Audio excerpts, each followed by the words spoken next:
welcome to the channel. Today's article comes to you by way of Wikipedia, Non-Rapid Eye Movement Sleep.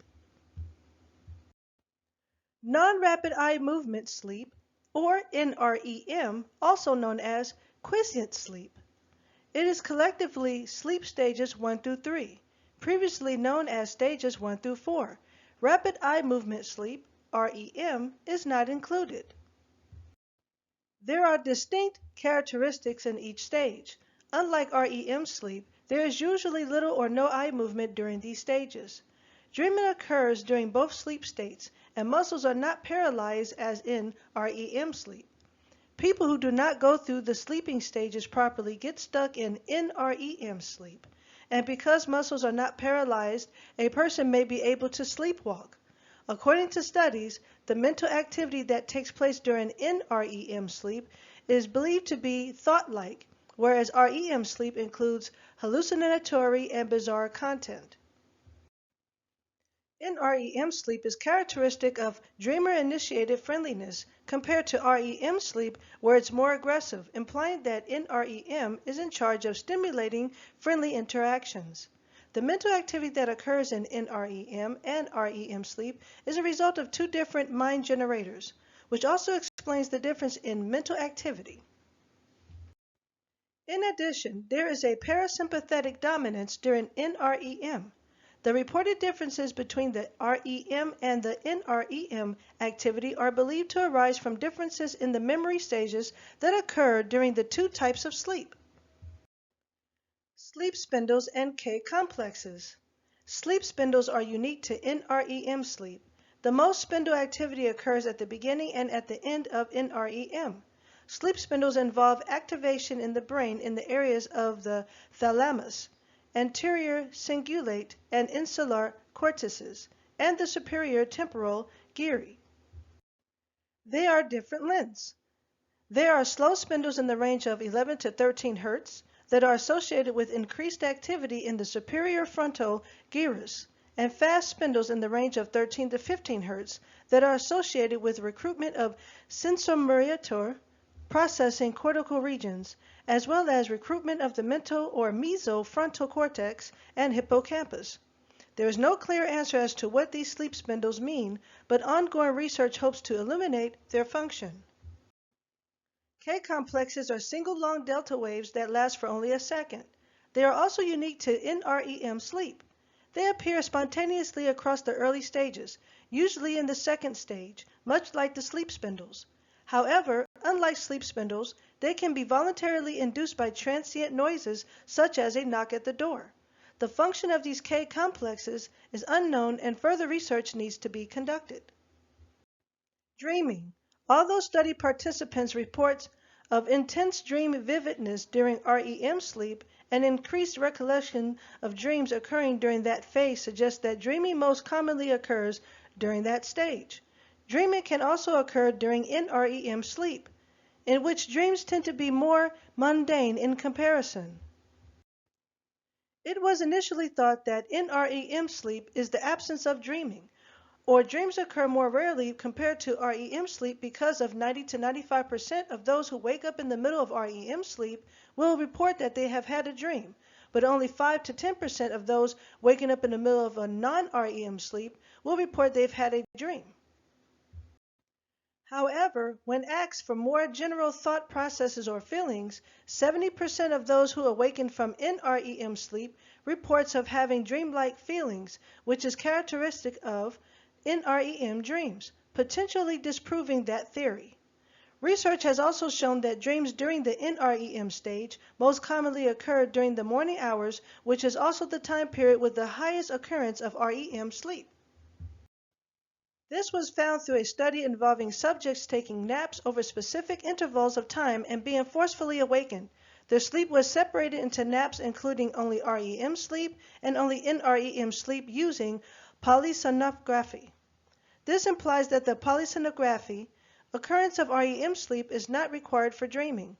Rather, the actual mechanisms that create REM sleep cause changes to one's sleep experience. Though these changes, by morning, a subcortical activation occurs during NREM that is comparable to the type that occurs during REM. It is this subcortical activation that results in dreaming during the NREM stage during the morning hours. Muscle movements. During non-REM sleep, the tonic drive to most respiratory muscles of the upper airway is inhibited. This has two consequences. 1. The upper airway becomes more floppy. And 2. The rhythmic innervation results in weaker muscle contractions because the intracellular calcium levels are lowered, as the removal of tonic innervation hyperpolarizes motor neurons and consequently muscle cells. However, because the diaphragm is largely driven by the autonomous system, it is relatively spared of the non-REM inhibition. As such, the suction pressures it generates stays the same. This narrows the upper airway during sleep, increasing resistance and making airflow through the upper airway turbulent and noisy. For example, one way to determine whether a person is sleeping is to listen to their breathing. Once the person falls asleep, their breathing becomes noticeably louder. Not surprisingly, the increased tendency of the upper airway to collapse during breathing in sleep can lead to snoring, a vibration of the issues in the upper airway. This problem is exacerbated in overweight people when sleeping on the back, as extra fat tissue may weigh down on the airway, closing it. This can lead to sleep apnea. Memory. Non-rapid eye movement sleep is known for its beneficial effect on memory consolidation, especially for declarative memory, while procedural memory improvement is more associated with REM sleep. Even if it is important to note that a clear-cut distinction between stages' influence on type of learning doesn't seem to be possible. Generally, both REM and NREM are associated with an increased memory performance because newly encoded memories are reactivated and consolidated during sleep. NREM sleep has been demonstrated to be intimately correlated with declarative memory consolidation in various studies, where subjects sleep after a declarative memory task. Those who had a sleep induced of NREM stages had a better performance after the nap or the night compared to subjects who have been awake or had more REM sleep. The importance of NREM sleep in memory consolidation has also been demonstrated using cueing. In this paradigm, while participants are sleeping and are in NREM sleep stages, cues are proposed, which can be, for example, orally presented sounds or words, odors, and so on. The fact that this procedure was effective on the improvement of the later memory performance indicates that during these stages, there is a reactivation of the memory traces and a subsequent consolidation, which are facilitated by the cues. Importantly, this doesn't work if the cueing is presented when subjects are awake or in REM stages. Furthermore, the specific and crucial role of SWS, slow wave sleep, a stage of NREM sleep, in memory consolidation has been demonstrated in a study where, through electrical stimulations, slow oscillations were induced and boosted. Because of this SWA increase, participants had a better performance in declarative memory tasks. Not only SWA helps learning, but it is also crucial because its suppression has been demonstrated to impair declarative memory consolidation. On the other hand, sleep spindles, especially associated with N2 NREM sleep stage, but also can occur during N3 NREM sleep stage, are also crucial for declarative consolidation. Indeed, they are enhanced increasingly in density after declarative learning. Their increase is associated with a better memory performance, which has been proved using pharmacological manipulation of spindles density and measuring outcomes on learning tasks. A working model of sleep and memory stabilization. Schreiner and Rasch, 2017, proposed a model illustrating how the cueing beneficial effect on memory during sleep could function, which includes theta and gamma waves and sleep spindles. Increased theta activity represents the successful reestablishment of the memory after the cueing. If such an increase is observed, it means that the association between the cue and the memory trace is strong enough, and that the cue is presented in an effective way and time. Theta waves interacts with the gamma activity, and during NREM, This oscillatory theta gamma produces the relocation of the memory representation from the hippocampus to the cortex.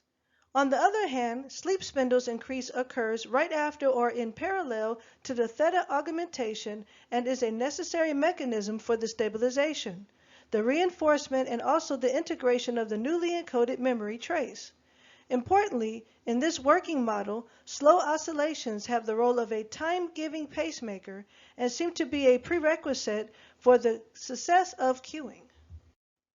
According to this model, enhancing only slow waves or only spindles is not sufficient to improve memory function of sleep. Both need to be increased to obtain an influence in this latter. And for more on this article, please go to wikipedia.org. Thanks for watching.